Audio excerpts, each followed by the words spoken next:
morning. This morning's readings remind us of two very important truths.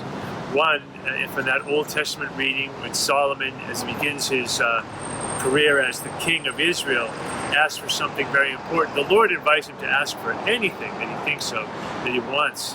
And Solomon, in his great wisdom, asks for more wisdom and more courage, and that's exactly what God gives to him.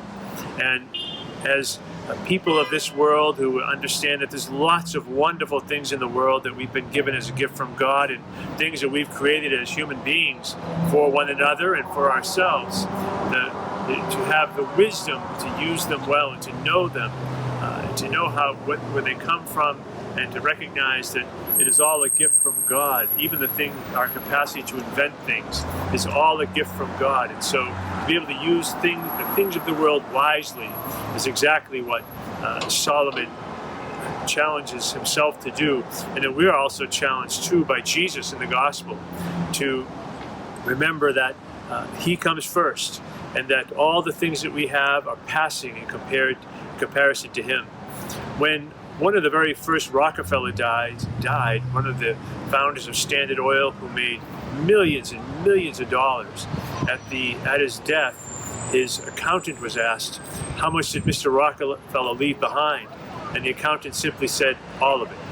And that's a good lesson for all of us too, to recognize that if we start thinking that our money is the most important thing, or our cars or our houses, those things define us, those are the most important things, then we'll run into trouble. The most important thing that defines us is that we are made in the image and likeness of God, and we are called, like Jesus, to trust him and to continue to work towards bringing that message by the way we live, by the way we treat the things in our lives, as moving always towards love. And so this week we might ask ourselves and challenge ourselves, as we were asked last week to support the parish, what do I do with all my worldly effects? How do I regard them? And do I trust God with everything?